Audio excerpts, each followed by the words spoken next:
turabasuhuje. Amazina y'nyakuri bamwita Li Lianji. Li Lianji twamumenye nka Jet Li Gakuba. Barebye agasobanuye nyine muramuzi Jet Li. Li Lianji cyangwa se Jet Li wacu nyine ntago twakomeza nyine tuvuga ngo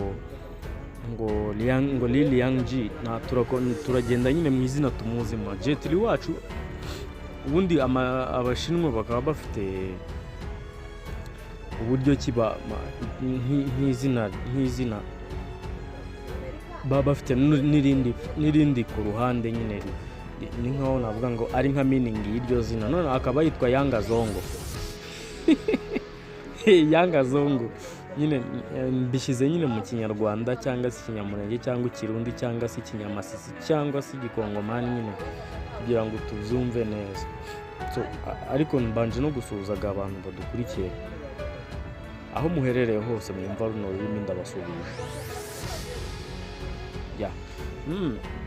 Lianji cyangwa se Jet Li wacu mu mwaka w'igihumbi kimwe magana cyenda na 1963 nibwo yaravutse, avukira aho bita muri Beijing.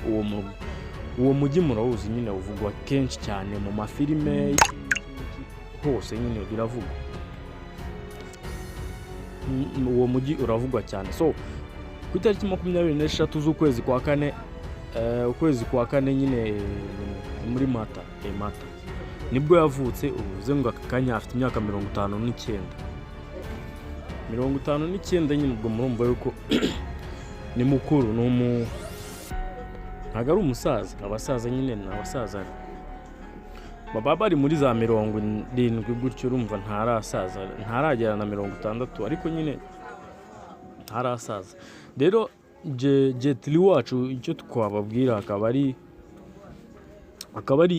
kuri ubu ngubu akakanya tuvugana akaba ari umu-Singapore, n'umunya-Singapore, n'umwene gihugu wa Singapore byemewe n'amategeko kuva mu mwaka wa 2009 mpaka none aha. Nimbivuga gutya wumva ngo n'umunya-Singapore gusa benshi tumuzi ko ari umushinwa. Gusa Jet Li yari umushinwa kuva mu mwaka w'igihumbi kimwe magana cyenda 1963, bivuze ngo muri 1963 avuka kugeza mu mwaka wa 2003. Aho wavukiye ntabwo reka ubwene gihugu bwaho, gusa nyine icyo gihe nibwo yafashe ubundi bwene gihugu bw'ahandi, akaba afashe ubwa kabiri mu mwaka wa 1963 akaba ari bwo yavutse. Mu busanzwe ubundi ubwene gihugu umuntu akaba bugira direct cyangwa se ako kanya mu gihe uvutse, aho uvukiye aho ngaho direct uhita uba umwene gihugu waho. So akaba yaravukiye muri Amerika akaba yaravukiye mu Bushinwa, bimugira umushinwa uretse no kuba wenda ngo ababyeyi be n'abashinwa bose. So ubwene gihugu bundi bufata bitewe aho wavukiye, ababyeyi bawe, ndetse nyine ubwene gihugu buri direct nibwo ndi kuvuga. So ushobora kuvukira mu Rwanda ababyeyi bawe bose ari abanyamerika, icyo gihe ubu uri umunyamerika, ariko nanone kandi ubu uri umunyarwanda kuko wavukiye mu Rwanda. So rero nibyo nababwiraga, yagize ubwene gihugu bw'Ubushinwa mu mwaka w'igihumbi kimwe magana cyenda 1963 kugeza mu mwaka wa 2003 ubwo yafataga ubwene gihugu bwa Amerika.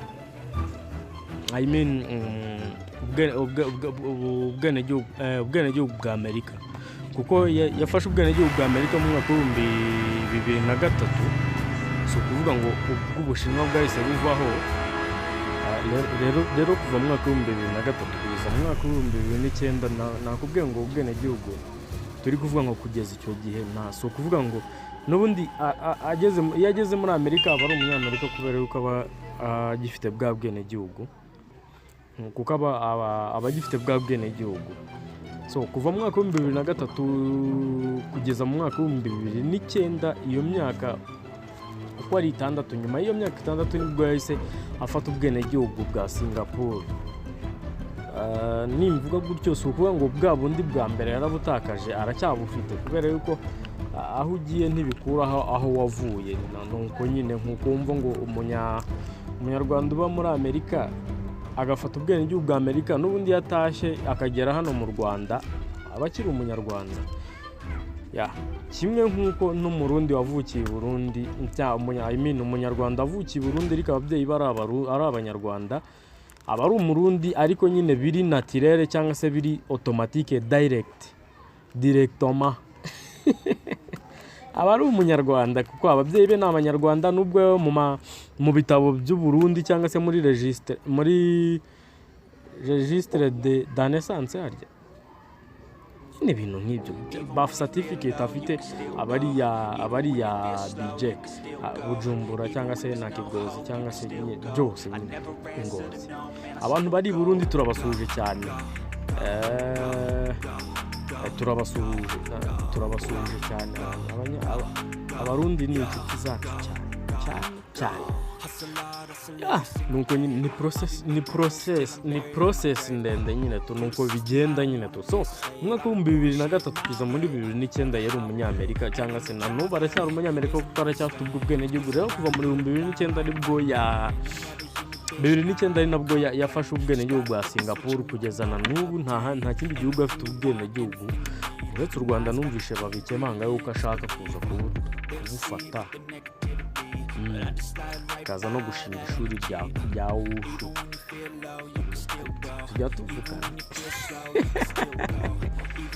abarundi nabasuhuje nyine narimbikase ntabasuhuje neza ndabasuhuje cyane si abarundi gusa n'abandi bose badukurikirana aho muherereye hose si ngombwa ngo tuharondore kuko ni henshi YouTube igera hose turabasuhuje cyane tubateye yamba so umwaka wa 2009 kugeza na n'ubu nibwo yafashe ubwenegihugu bwa Amerika rero jetiri wacu akaba afite metero 1 na santimetero 68 sinzi uburebure nyine ntabwo nzi ko wabipima wenda mvuga ngo ndamusumba cyangwa aransumba cyangwa se mvuge ngo mugereranye nande gusa nyine ubwo burebure si bwinshi ntabwo ari bwinshi cyane kuko abashinwa murabazi nyine abashinwa tuba dufite uburebure bwa ashwi so jetiri wacu rero nkuko twebwe afite imyaka kuri ubu ngo afite imyaka 59 niba wa mwaka wa 2020 nkuko nahereye kera mbibabwira uwo mwaka benshi tubara nkaho wabaye impfabusa kubera corona so afite imyaka 59 niba uwo mwaka we awubara niba atawubara bivuze ngo afite imyaka 58 ababyumva barabyumva batabyumva nyine turakomeza gutyo nta kundi jetiri rero mu mwaka w'igihumbi 1979 ubwo yarafite imyaka 60 nibwo yarafite imyaka 16 igihe yarafite imyaka 16 nibwo yajoyininze cyangwa se yinjiye yatangiye kwiga wushu ngira ngo murabizi abazi abajya bareba udusobanuye twa kera tw'amafilime y'abashinwa wushu iyo tekinike ngira ngo murayizi kenshi na kenshi amafilime ya mawushu ngira ngo murabizi director wa akenshi na kenshi nyine amafilime y'izo martial arts cyangwa se iyo wushu abari yaradirectinze na UN Wuping ngira ngo muramuzi nawe tuzamubabwira nimushaka kumumenya nta kibazo nawe tuzamubabwira so mu mwaka w'igihumbi 1979 nababwiye yuko yavutse mu mwaka w'igihumbi 1963 ubwo bivuze ngo arafite imyaka 16 ubwo yajoiningaga wushu yagiye kwiga nyine ndeke tubyite yagiye kwiga imirwanire nyine muri tekinike ya wushu yabyize imyaka 3 nyuma yo kurangiza icyo gihe yarafite imyaka 19 kuko yabyize imyaka 3 yatangiye afite imyaka 16 arangiza kwiga afite imyaka 19 y'amavuko ari nabwo icyo gihe muri Beijing habaye tournament cyangwa se tournament ni amarushanwa nyine akaba yahise aba champion muri ayo marushanwa yabaye niyo yatsinze ya wushu umwaka w'igihumbi 1982 niba mzibuka neza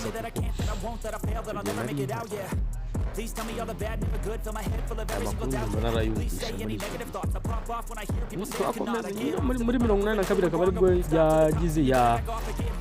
yabaye champion wa Wushu muri Beijing cyangwa se mu Bushinwa muri uwo mwaka nyine bivuze ngo wenda no mu yindi myaka hagiye habaho ba champion gusa nyine iyo titre arayifite yo kuba ari champion wa Wushu mu mwaka w'1982 ari nabwo muri uwo mwaka yaretse yaritarinze cyangwa se akareka ibyo iyo Wushu akareka nyuma yo kuba champion akareka gukina uwo mukino cyangwa se noneho akabijyana ku rundi rwego akaba yaragiye gukina filime akaba ariho yatangiye kariyeri mu mwaka w'1982 akaba nabwo yari afite imyaka ingahe 19 akaba aribwo yagiye gukina filime akaba aribwo yagiye gukina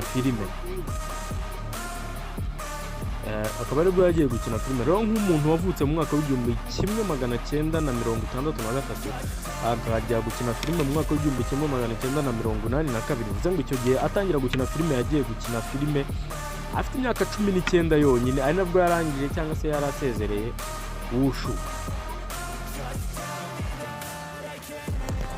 Wushu cyangwa se ya tekinike yacu ya Wushu nabibabwiye byinshi mu mwaka rero muri uwo mwaka ajoininga cyangwa se atangira ku kariyeri ye yo gukina filime akaba ari mu mwaka w'1982 akaba yaratangiye muri filime mwamenye cyane mwese nkeka ko nta muntu utayizi mu bantu bareta AGaSOBANUYE cyangwa se bareba AGaSOBANUYE igihe yari afite imyaka 19 niba utarayireba ugende wongere uyisubiremo bayita Shaolin Temple Shaolin Temple iriya filime warebye we muri za 2000 niyo muri 82 niyo muri 82 kuko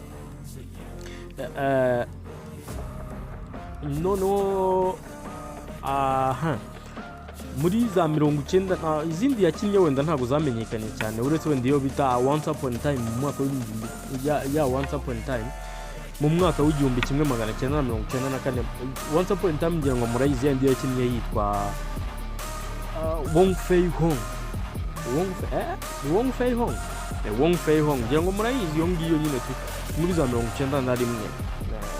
91 twajyaga tuyirebera hariya kwa Mayaka hose abarebye filime kera murabizi icyo gihe twazireberaga kuri cassette cyangwa se kuri magneto abubu ntibabyumva ariko nyine tubabizi murabizi mu mwaka w'1982 nibwo yatangiye gukina filime yacu atangira kuri ya filime yacu Shaolin Temple mu byo nababwiye rero kuri ubu ngubu Jetiri wacu akaba ari umukinnyi wa filime akaba ari umuproducer wazo akaba ari harya martial artist ubwo ni indwanyi akaba na champion nababwiye ya titre nababwiye yo kuba champion iyo ntahijya niba warigeze gufungwa nyine tumenye ngo ako gatitire yuko wafunzweho amezi 2 nubwo utakatiwe ariko ntaho kajya nyine cyo wabayeho ntaho kijya nubwo wowe wabyibagirwa cyangwa wabyibagiza ariko nyine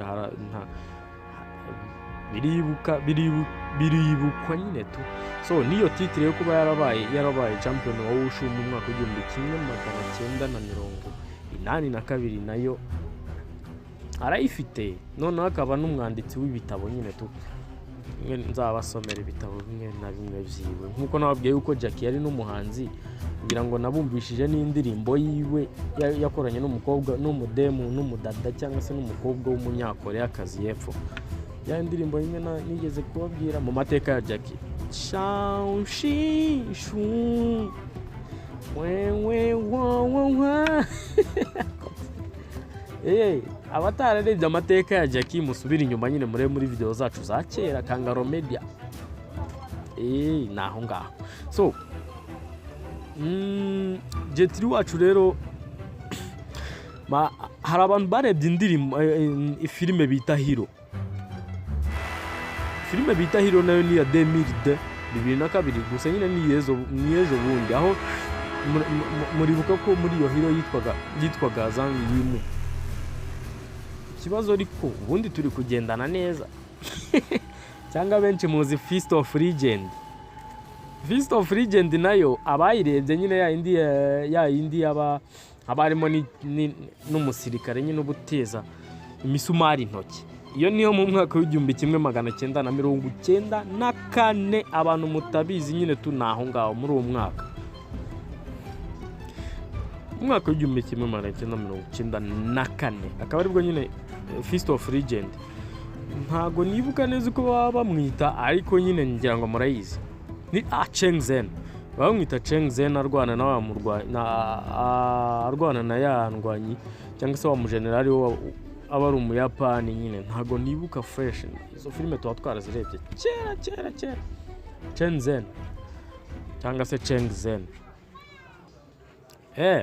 Rero Jet iri mu mafilime menshi yakinnye, mu mafilime yenshi yakinnye. Iyo yakinnye akaba ari nawe wari the band ni indi bita Lethal Weapon, igice cya 4 ngira ngo murayizi. Iyo ngiyo rero nubwo muyizi ejo bundi muri za 2000 na kangahe, akaba ari yakera mu mwaka w'1998. Iyo filime rero niyo filime ya mbere yakinnyemo itari inshinwa. Filime nyine itari inshinwa yakinnyemo bwa mbere niyo ngiyo bita Lethal Weapon, igice cya 4. Ntago ari rimwe cyangwa 2 3 ngira ngo murayizi zose. Ngenda zizi, sinzi niba muzizi. Yo mu mwaka w'1998 so noneho n'indi filime rero yakinnyemo ari type itari inshinwa ni ya indi bita Romeo Must Die. So sinzi na muyizi y'Inyamerika. Iyo ngiyo akaba yitwamo Hansing. Iyo ngiyo ni yakera muri 2000 gusa nyine abenshi ntibanayizi. Nanjye ariko nayirebye agace gato nubwo ntayirongeje. So yakiniye nyinshi zitari Inyamerika nka Danny the Dog harya niyo bita Unleashed muri za 2005 gutyo nyine tu. Ayongera kina no muri ya indi yafatanyije na The One harya niyo yiwe cyangwa ni Transporter nta Wall ya 2007 niyo yakinanyemo na Jason Statham. Ubundi akongera agakinana muri za 2008. Filime ni nyinshi wewe Forbidden Kingdom muri 2008 ngira ngo murayizi. Abakina afitemo role ebyiri cyangwa se abafitemo bamwerekanamo kabiri. Hamwe aba ari umusaza cyangwa se aba ari umuntu wo muri Epic. Abantu mutazi ubwoko bw'amafilime, hari izo bita horror, hari izo bita epic, hari izo bita adventure. Izo zose aba ari filime nyine tuzitandukanye. So Epic numva bavuze ngo ni iyo filime ni epic, ujye wumva ngo ni filime yerekana yakinwe mu bya kera, mu gihe cya kera nyine tu Epic. So akaba yarayikinnyemo afite imisatsi myinshi nyine tu. Harya bari imana y'iki gutyo nyine tukunze. Buri musatsi we wose havamo Jet umwe, undi hakavamo undi. Ni nyinshi cyane yakinnye. Ngira ngo abazi na ntuza na yitwa ngo harya ya filime y'Abanyamerika Yarambo. Expendables zose uko ari 3 akaba yarazikinnyemo. Ngira ngo nabwiye Forbidden Kingdom yayikinnyemo ari kumwe na imwe ya Jackie aba ari umusinzi harya. Ibintu nk'ibyo nyine tu ni za kera. Hari n'indi filime yakinnyemo ari The Band. Ngira ngo murabyumva nimvuga The Band nkavuga type, nkavuga Sue The Band na Sue type. Ayo ma titre cyangwa se izo terme murazumva abantu twarebanye filime kera. The Mummy ngira ngo murayizi ya indi babita Tomb of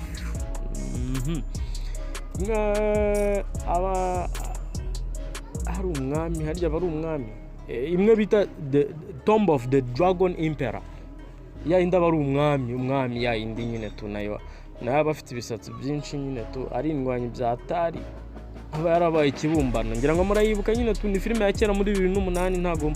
Ntago tuba tuyibuka. So dusubiye inyuma gato rero, Jet Li wacu wavukiye muri Beijing, akaba yaravukiye mu bakobwa 2 n'abahungu 2. Akaba ari wari last born cyangwa se akaba ari wari umuhererezi muri bose. Ngira ngo nimvuga last born nujya wumva ngo last born ujye umenya ngo ni bucura. Ubwo hajamo n'isomo ry'icyongereza nyine ngo ngira ngo muhite mukamenya last born. Hari no muhanzi numvishe mu Rwanda wita last born, yakoranye indirimbo na Afrique nyine tu biti jipo ni jipora last born Afrique nari nzi ko nzatwika nimara gukora hiti nzacumba gusa nowadays byambanye fo nimara kuririmba gatunda na numwe wampaye $. Last born rero niwe bucura nyine, wasanga n'uwo last born wo mu Rwanda ari we bucura bwo mu muziki, nta wundi uzavuka nyuma y'ibintu nk'ibyo. Twakomeje twebwe twibere muri filime nyine, kariyeri yacu ni filime. So ntabwo yuko avukiye muri Beijing akavukira mu bahungu babiri n'abakobwa babiri ari we bucura nyine rero. So Jetiri wacu afite imyaka 2 akaba ari bwo mu mwaka w'1965 niba nibuka neza, mu mwaka w'1965 akaba ari bwo papa w'umubyara yapfuye. Icyo gihe yari afite imyaka 2 yonyine niba nibuka neza, akaba ari bwo ise yapfuye. Nyuma yo gupfa rero ubuzima bwakomeje bwarabagoye, nibwo ubuzima bwatangiye kubagora. Babaho mu buzima nyine butaboroye. Urumva nituvuga ubukene nyine nta sinzi ntago byumvikana neza, gusa nyine wenda reka tubivuge yuko babayeho mu buzima butaboroheye nyine mu buzima nyine butaboroheye, tubivuge gutyo nyine niba wariye Imana ishimwe, niba utabonye no munsi nyine cyangwa se hari agahero runaka umaze utarabona ibiryo, Imana irakuzi kandi irakubona. Nizere yuko mu masengesho yanjye n'ayawe, kuko ntabwo waba waburaye ngo ntubure gusaba Imana cyangwa se gusenga Imana uyibwire ati Mana ndakwinginze nanjye umpe ibiryo no munsi, cyangwa se nubwo no munsi ntabibonye ejo uzamfashe mbibone. So Jetiri rero kubera bwa buzima bubi ajya no kujoininga wushu. Hari umutoza yari afite umutoza bitaga Wubin niwe wamuguraga ibiryo kubera yuko ntabwo wakora siporo utarya. Ni nkuko hari abasobanuzi bavuga ngo ntiwasobanura filime utariye. Akaba nyine ari coach wiwe Wubin yari umwarimu wo muri ariya ni muki twavugaga kuri wushu. Akaba yari afite nyine coach wiwe bamwitaga Li Junfeng. Reka tuvuge nyine pronunciating mu Gishinwa nyine akaba yari afite n'undi bita Wubin. So Wubin kubera yuko yabonaga ari akana gafite tara cyangwa se gafite impano, reka talent mu Cyongereza bivuga impano mu Kinyarwanda ya talent cyangwa se taha ni talent cyangwa se ni impano mu Kinyarwanda. So yakabonagamo akana gafite taha, so gafite impano rero yiyemeje kujya kukongeramo imbaraga kugira ngo agafashe nyine ako kana gafite impano yako idevelope cyangwa se ikure igrowing, kuko hari icyo yabonagamo. Rero nawe niba hari icyo ubona mu mwana yaba wawe cyangwa se w'abandi, ukaba umubonamo yuko ari umwana ukunda kwicara ashushanya, si ngombwa ngo ushaka kumufasha nyine nubwo atari wawe, none abaye ari n'uwawe ushaka kumubwira ati mwana wanjye nyine dekana n'ibyo kwiga mu masegonderi ziraza A-level ngo ugiye kwiga contabilité n'icyo ushaka kumujyana nyine ukamwishurira ishuri rya arts akajya kwiga gushushanya. So Wubin nawe rero niyo mpano yabonyemo kakana ka Jetiri mu myaka mike yako kari gafite. Rero yakabonyemo impano, akaba yari yiyemeje kukagurira ibiryo kubera yuko umuryango wabo ntabwe yuko nyuma y'imyaka 2 aho yari afite imyaka 2 iwabo batari bifashije cyane. So yiyemeje kukagurira icyo kurya nyine kugira ngo nyine kabone imbaraga nyine ibiryo bikongera proteine. So urazi ntabwo wakora siporo utariye. Baravuga ngo ikintu cya mbere ni amakuru, ariko nyine ntabwo watanga n'amakuru utariye. Ikintu cya mbere ni ukurya. Urabanza ukarya ibiti bikaza nyuma nyine kukurya, urarya kugira ngo ubeho, uretse ko hari n'ababaho kugira ngo barye. Gusa nyine twese tubeshwaho no kurya. Ntabwo iyo logique si nyumva neza nyine ako tuzayumva. rero nkaba nababwiye yuko yigeze kubaho champion wa wushu. Rero nyuma yo kuba champion wa wushu ku myaka ye mike cyane bagiye muri Amerika muri icyo gihe uwari president wa Amerika bamwitaga Richard Nixon bakaba baragiye yo kugira guperforminga nyine kumwe kwiyerekana ibiki nyine performance yabo nyine yari muri Amerika. Rero president wa Amerika Nixon akaba yarasabye Jet Li yuko yamubera personal cyangwa se yamubera bodyguard. Rero Jet Li nta kindi yamusubiza, yaramubwiye ati sinshaka kurinda umuntu umwe cyangwa se iki ngo wewe mbe bodyguard wawe. Icyo nshaka nuko ngewe ninkura nzaba umuntu wo kurinda cyangwa se wo guproteja. Ariko iyo mvuga muri izi ndimi zindi murabyumva. Nabwiye ko Jackie avuga indimi zirenga 15. Nanjye rero muri no minsi nsigaye mvuga indimi zingahe? 3. Kinyarwanda, Icyongereza, Igifaransa n'Igiswahili n'Ikilatini. Izo ndimi rwose ntacyo wambeshye. Ubwo ne 5 nari nibeshye. So akaba namubwiye rero mu Gishinwa, reka mbasomere mu Gishinwa uko yamubwiye, reka mbishake. Yambwiye Shishuanshu puni shine Shishuan. Ati bishize mu kirimi cyacu yaramubwiye ati nge ninkura ntabwo nshaka kuzarinda umuntu umwe bwite cyangwa se individual person cyangwa se umuntu umwe. Nge icyo nshaka ni ukuzarinda imbaga nyamwinshi ya miliyari y'abaturage bagize Ubushinwa, igihugu cyanjye. Ntabwo nshaka ngiye kurinda, reka mbivuga no mu Cyongereza ariko mu byumve. Yaramubwiye ngo I don't want to protect any individual person. When I grow up, I just want to defend one of I just want to protect or to defend 1 billion Chinese countrymen. 1 billion of Chinese countrymen. Yeah, nuko nyine. Rero muri umwaka wa ni muwe mwaka ari nago nibuka umwaka neza gusa nyine muri 82 anyaka nibuka neza muri 82 nibwo yaje gufata imvune yo mu ivi, akaba ari nabwo yaje gukwitinga. Niyo mpamvu yatumye areka gukina wushu. Ya imvune nyine akaba ariyo yatumye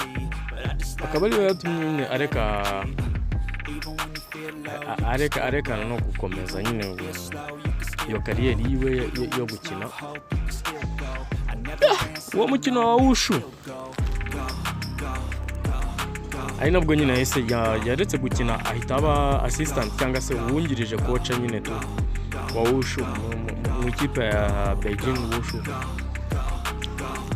Nuko byaje kumugendekera nyine naho ibyo gukina amafilime nyine tunabwiye yuko yabyinjiyemo muri uwo mwaka. Jet Li wacu rero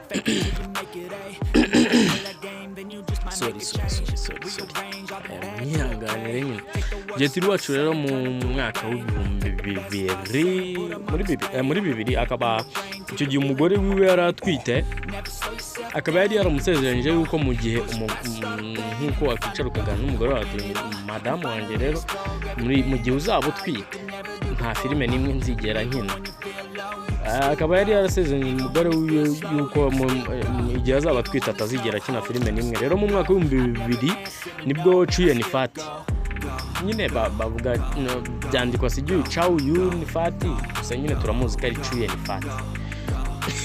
Chuyen Fati nibwo muri filime bita Crouching Tiger cyangwa se Hidden Dragon nibwo yararimo arayitegura cyangwa se yarimo irakinwa. Rero nibwo yitabaje Jet Li amubwira ati ngo nkuyemo akarore sha uvayo hano nkubitemo akarore nawe ukinemo.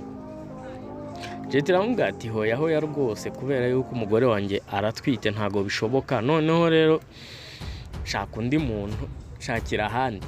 Bamugana indirimbo ya Mr Kagame ndari nimba niza kera nanjye ndo wakera so rero mu mwaka wa 2000 nibwo yamuretinze down nyine nibwo nyine yanze offer yaramuhaye yo gukina muri iyo filime bita Crouching Tiger. Ngira ngo benshi murayizi Hidden Dragon ya Chuye ni Fati. Ngira ngo murayizi iyo filime niyo mu mwaka wa 2000. So si ibyo gusa ahubwo sinawe gusa yanze gukina muri filime yo kuko na Serafi hariya muramuzi muri Matrix nyine nyiri Matrix yaramubwiye aze akine muri Matrix.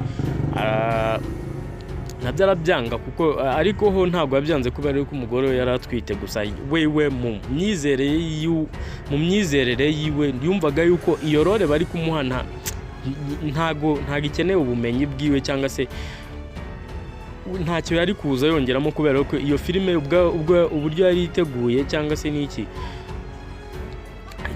ntacyo wiwe yari kuza kongera uko nyine mu myumvire yiwe yumvaga yuko nta kintu yari kuza kongeramo ku bizina ryiwe ryakwandikwa mu bantu bakinnye iyo filime.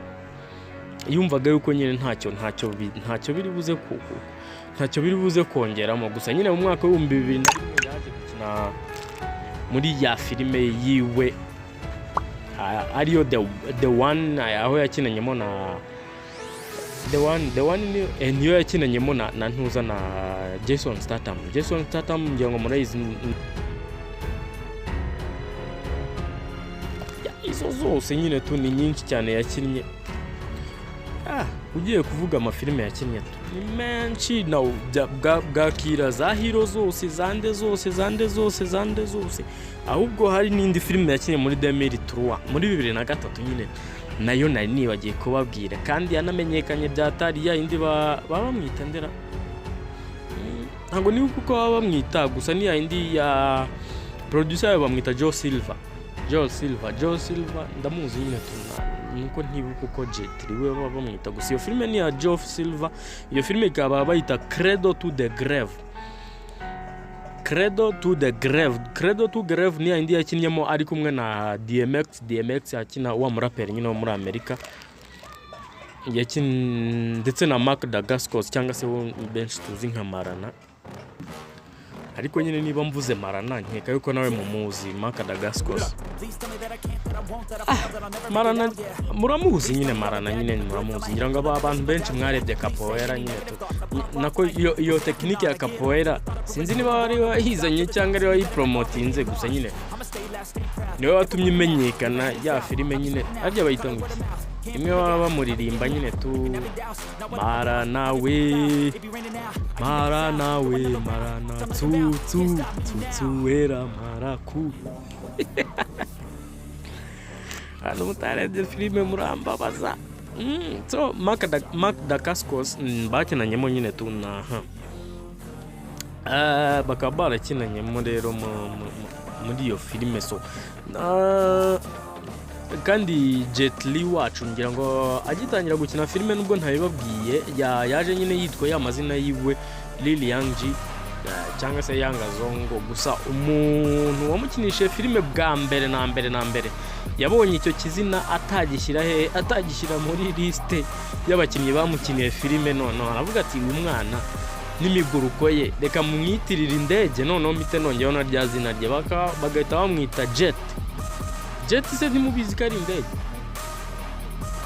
Jet nyine ni akadege none bamwitira akadege abantu mutari mubizi bamwita Li Yang Ji niyo mpamvu rero bamwise kubera yuko babonye iryo zina nirere ntago ryajya kuri cast list yose bahita bamwitira indege akazina gato keza kandi kabangutse nkuko nawe yarabangutse.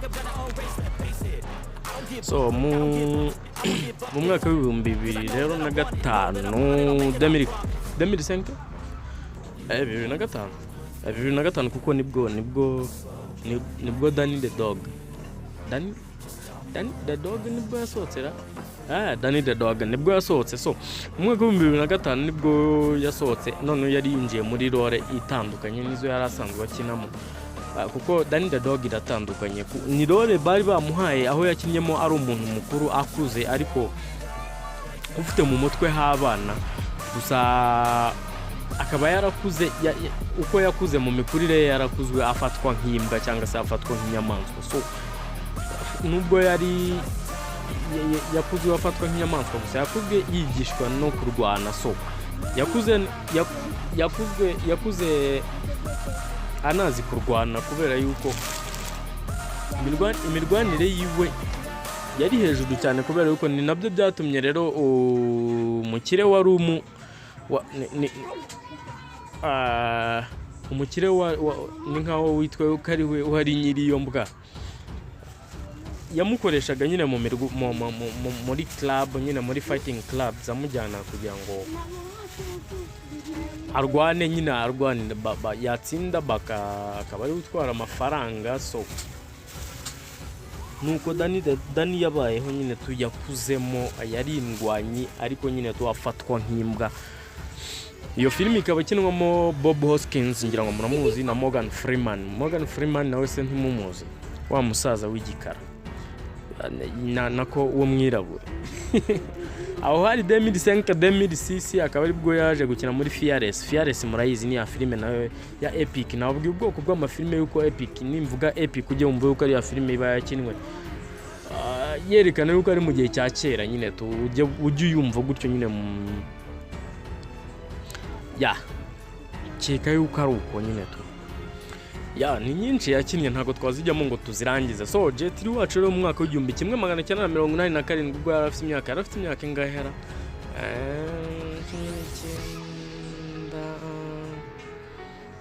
25 hafi aho, mu mwaka w'igihumbi 1980 gutyo, si ntago nibuka neza, ariko mu mwaka w'igihumbi 1987 nibwo yaje gushaka umugore we, bakaba bamwita Huang Quan. Umugore we rero bashakanye mu mwaka w'igihumbi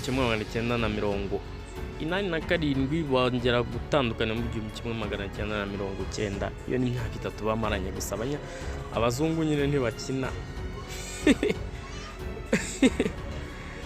Kuva muri 90 rero aho hose yari ingaragu. Nyuma yaho yaje gushakana muri 99, nyuma y'imyaka 9 atandukanye n'umugore we wa mbere Huang Quan, akaba yaje gushakana n'umugore we bita Nina Lynch.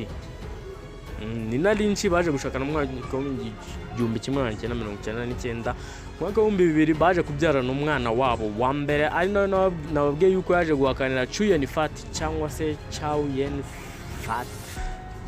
Chu Yen-fat yaje kumuhakanira amubwira ati ntago nakina muri filime yawe kuko umugore wanjye aratwite. Ntago akaba ari uko nyine byaje kugenda mu mwaka w'igihumbi 2000, kuko bashakanye mu mwaka w'igihumbi 1999. Muri 2000 baza kubyara umwana wabo wa mbere.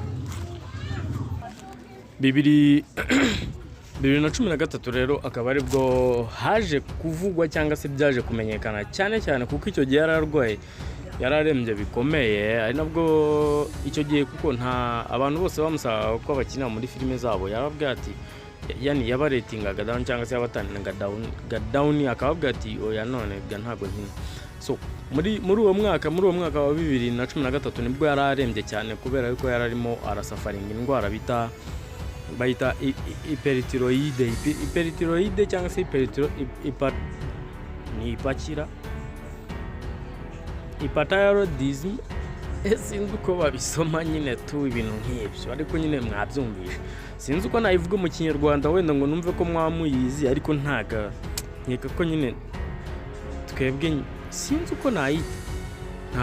uko nayita gusa ni indwara ikonka byatari, kubera yuko iterwa no kuba ufite umusemburo mwinshi wa thyroide.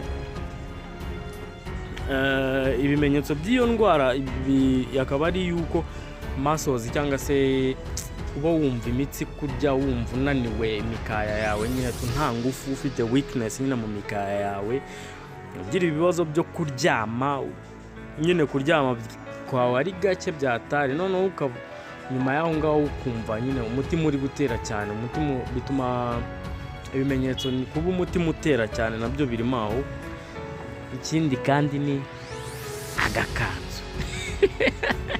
Mu rurwaye iyo ndwara nyine sinye zayo cyangwa se signs zayo cyangwa se symptoms zayo, uba ufite agakanzu, intoki zawe ziba zititira nyine sometimes, ntago ari buri gihe gusa nyine sometimes intoki zawe zirashakinga cyangwa se ziratitira. kandi utakaza ibiro, ugasanga nyine ugasanga niba wari umugabo ushinze, bavuze ushinzera ushinguye, none ari ubushinze n'ushinguye ari bamwe muri twe tuba dushinze, so ugasanga arashinze gusa nyuma yaho ngaho nyine ugenda utakaza ibiro gake gake, gusa nyuma yaho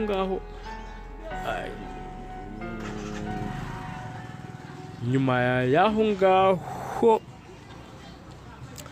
uza kubibona nyine nyuma iyo uyirwaye utakaza ibiro bien ngira ngo niba mwararebye amafoto yo muri za 2013 sinzi niba mwarigeze muyabona J3 uburyo yari ameze, uburyo yanganaga ukuntu yari ameze, yari yarashaje kabisa, yari ameze nk'agasaza. Ni nabyo byakuriye amakuru yuko abenshi muri mwe mwumvishe ngo yarapfuye.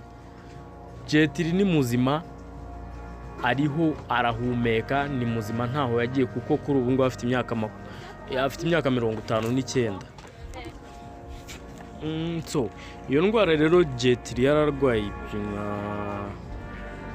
ikaba iterwa no kurya ibitera ni byinshi cyane, ni byinshi. Ni ukuba ufite iyo thyroide, hormone za thyroide. Ikindi kandi kitera no kuba urya ibintu bifite iodine cyane, iodine. Iterwa na excessive iodines. Ngira ngo murabizi nyine ni ibiryo bikwenti, ni nkaho navuga yuko ari ibinyamunyu cyane nyine, sinzi niba ariko bijyanye nyine, turunze ibintu bya chimie, produit chimique nyine, kenshi na kenshi nyine tubiya bitandukanye n'ibyo twibwira. Gusa ibyo biryo nta bindi birimo inkoko, kuzirya cyane nyine umenye ngo nawe uri muri ikururira icyo kibazo, umwijima w'inka, amagi, amata ya buri munsi cyane cyane, ndetse n'amafi nyine, imbuto zimwe na zimwe nyine ntago ari zose, ntago ari imbuto nyinshi, ni strawberry nyine hano mu Rwanda nyine kuzibona nkeka yuko abazirya hano iwacu nyine ntago ari benshi cyane, ariko inanasi nyine nayo mumenye ngo nayo irimo icyo kintu nyine muri bya biryo nababwiye harimo bya bindi byo ibinyamazi byose nyine hafi ya byose, kandi abizi mu Bushinwa bo birira imitubu, birira iki nyine bya bintu byo mu mazi. Ni icyo ngicyo nyine umuntu uba mu Bushinwa wabyirinde nyine, ujye wirira igitoki nubwo ntaza aho uzagikura. Abantu badukurikiye bari mu Bushinwa nyine tubahaye yambo, muri aho mumeze mute nyine, kuba wagejeje telefone yawe cyangwa se wageze kuri YouTube channel yacu nyine, ni by'ingenzi cyane. Turabashimiye nyine ibintu ni byinshi cyane byo kuvuga kuri J3 bas, gusa niba ari byinshi mushaka kumenya mutwandikiye muri comment, mutubaze ikintu iki turakibabwira. Gusa J3 ni muzima, arahumeka, yaranakize nyine kuko yamaze imyaka 3 yonyine arwaye iyo ndwara, yaravuwe arakira. Ubu ngubu ni muzima mu myaka ya 59, uretse ubusaza nyine, kuko abazungu basaza nabi. Gusa mu Rwanda twebwe ubu aka kanya umuntu ufite 59 uwo ngo si umusaza, ni umugabo w'igikwerere byatari. So arakuze nyine, nawe imyaka arayijyanye, kuko nkeka yuko Jackie nawe bari mu byiciro mu kigero kimwe muri za 60 wiwe, hafi aho ngaho imyaka bari kuyigendana. So ni byinshi byo kuvuga ku buzima bwa J3. So nyuma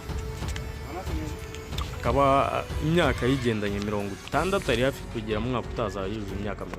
So mwakoze cyane kubana natwe, yari njyewe icyifuzo.